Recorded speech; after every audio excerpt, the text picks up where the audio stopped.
Hello students, let us start with a new lesson, that is atoms and molecules.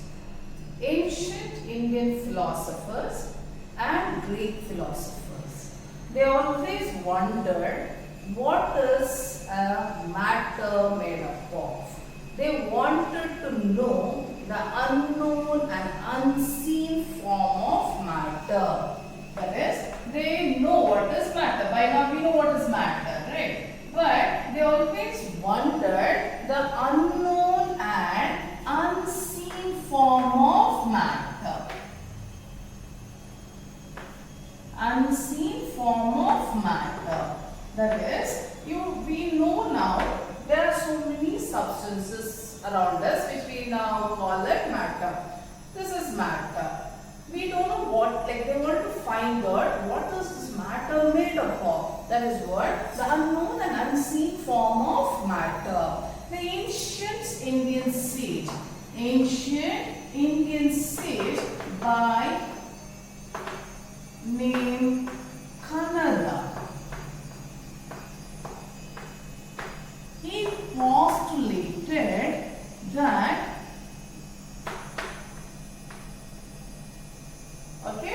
postulated that when we take a matter, any substance, we go on divide into smaller and smaller particles. A stage will be reached where that particle, that substance cannot be further divided. And he called that particle as, that stage as Paramanu. We call that stage as Paramanu. Okay. Then in the same line, same way, there was another sage called Hakuda Katyayama.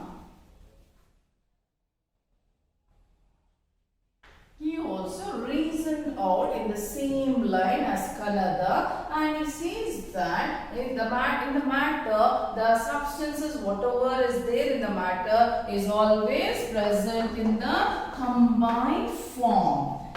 And even the Greek philosophers, that is Democritus and Leucippus. Democritus and Leucippus.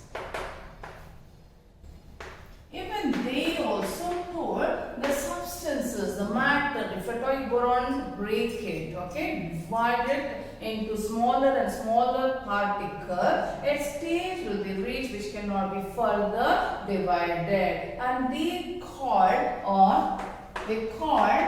Democritus called the stage as atom. Atom is which cannot be further divided, that is indivisible. So the matter, when we go and break it into smaller and smaller particles, it will reach a part, or it will reach a stage where it cannot be further divided, and he used the term atom. Atom is which cannot be cut further, okay, uncuttable, or it's an indivisible part. Then, and these postulates were, it was only a theory, okay, there was nothing with the theoretical part, there was no experiment were carried out, so it was only their theoretical part, or we say postulate, as there was not experimentally, they tried to prove, there was no further study, no one studied further about the atoms or molecules. Later in 18th century,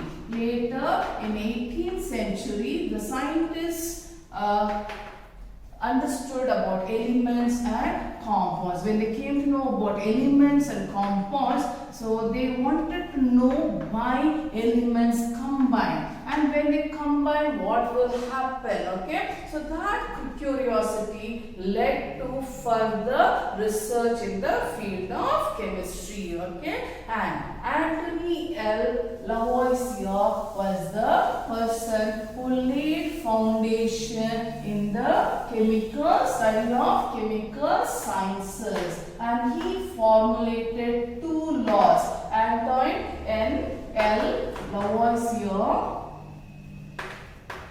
he laid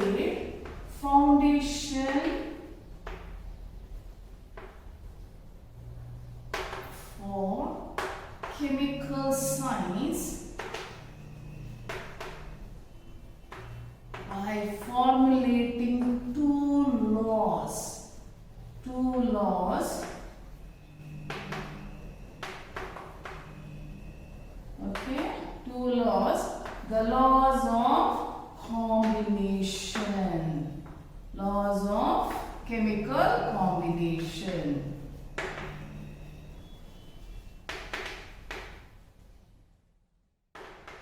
Laws of chemical combination. The laws of chemical combination includes two laws. One is law of conservation of mass. Conservation of mass. The other one is law of constant proportion. So let us learn what is law of conservation of mass and law of constant proportion. Okay. So because of this law of chemical combination, further researches were conducted. Now we have understood what is an atom, what is molecule, and why elements combine. All this thing we learn. So we'll be learning about it. Let us start with laws of chemical combination.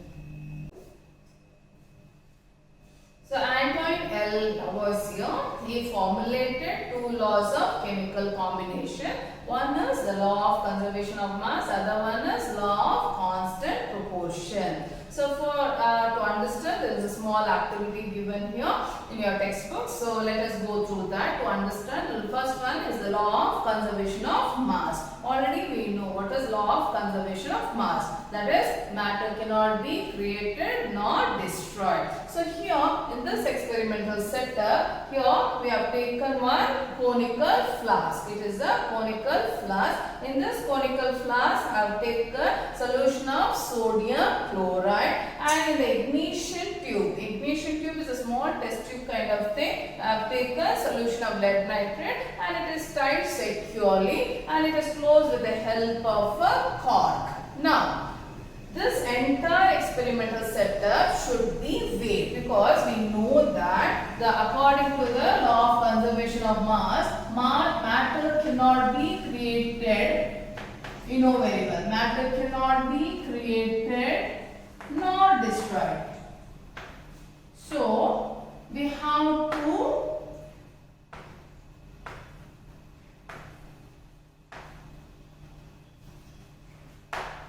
nor it is destroyed. Matter cannot be created nor it is destroyed. Okay. Now to understand that, it is conservation of mass, that is mass cannot be destroyed. Here matter, that doesn't means that mass. Okay, mass cannot be created nor destroyed. So for that only, first itself we have to weigh.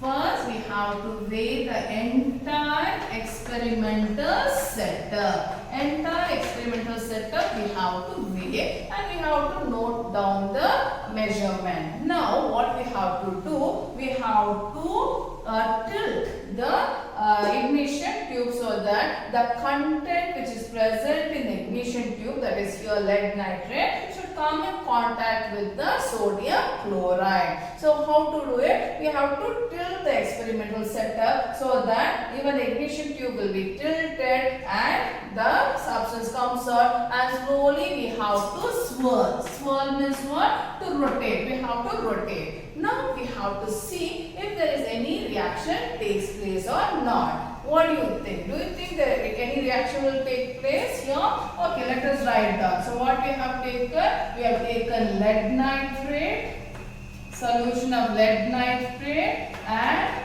we have taken sodium chloride.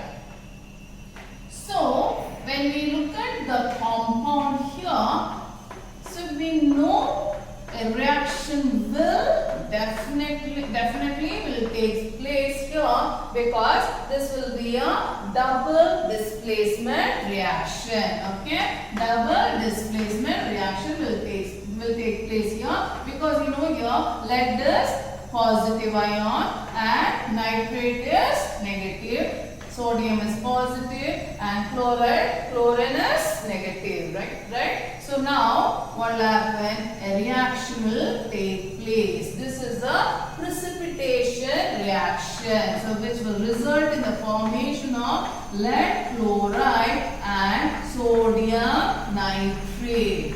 Sodium nitrate will be formed. Okay. So this is the precipitation reaction.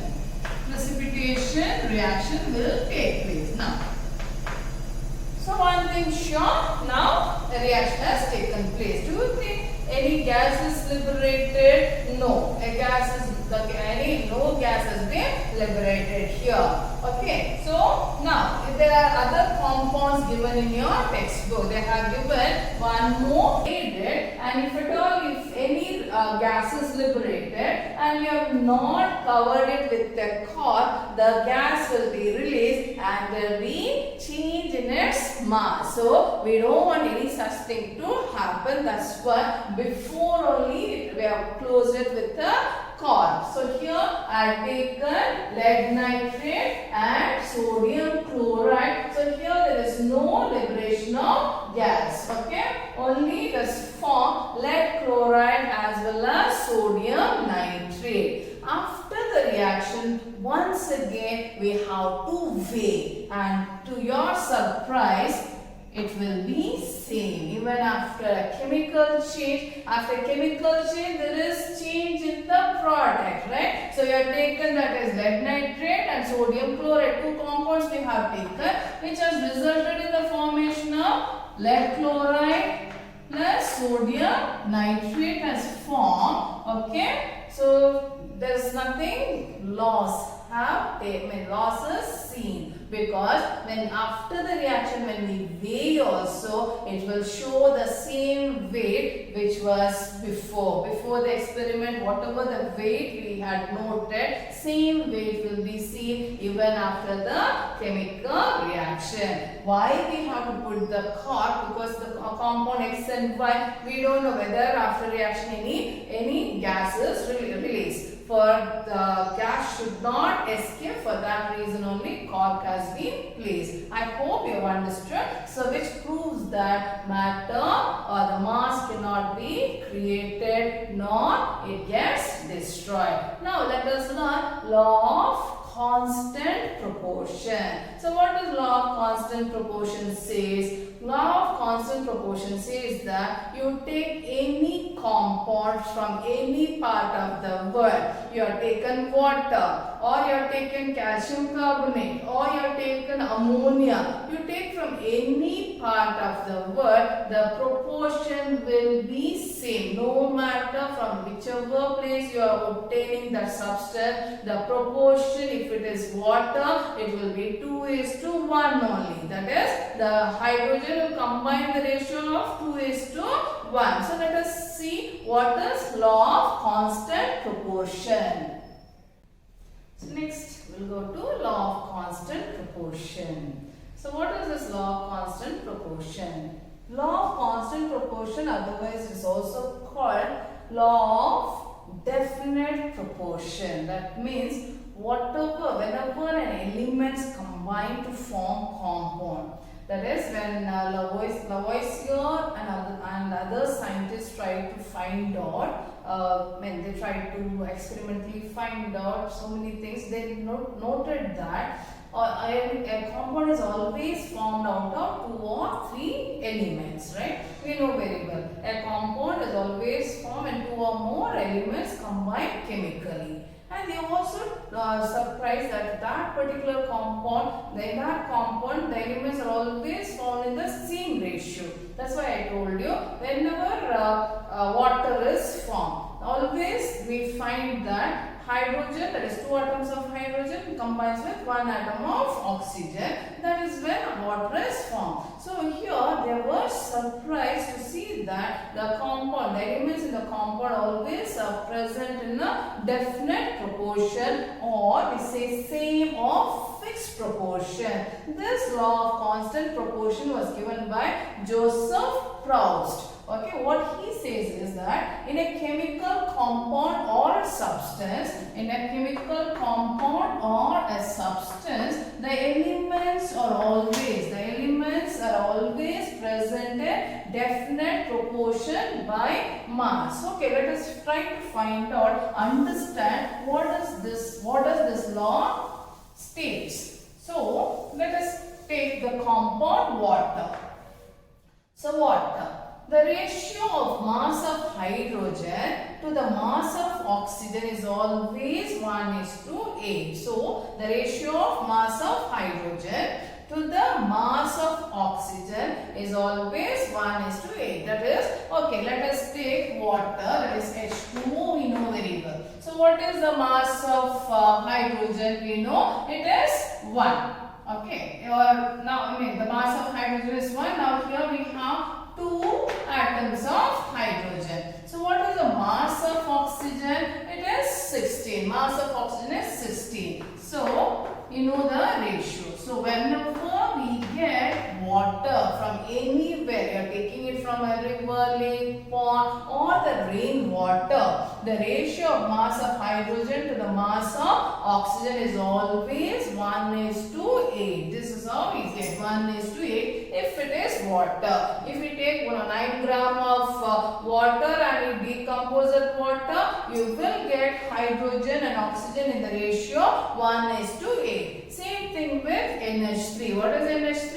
It's ammonia. In ammonia, nitrogen and hydrogen are always present in the ratio of 14:3 by mass. Okay, that is nitrogen is NH3. So what is the atomic mass of nitrogen? It is 14. And hydrogen, so you know atomic mass of hydrogen, here it is combining, nitrogen is combining with 3 atoms of hydrogen, so that's why the ratio is 14:3. Let us try to find out how it is in carbon dioxide. In case of carbon dioxide, you know what is the atomic mass of hydrogen? Carbon, it is 12. And here we know atomic mass of oxygen is 16. Okay, now 2 atoms are there, so 16 twos are 32. So 32, right? Now can we simplify this? We can simplify this, right? That is 3:8. 3:8, right? So it's 4 3s and 4 8s. So, right? So the always carbon dioxide, you are going to get it from anywhere. When you burn, when the carbon dioxide is released, when we respire, we release carbon dioxide. So wherever, from whichever source you are getting carbon dioxide, the ratio of carbon with oxygen will always be 3:8. That's what the law of constant proportion says, right? Law of constant proportion, I hope you have understood.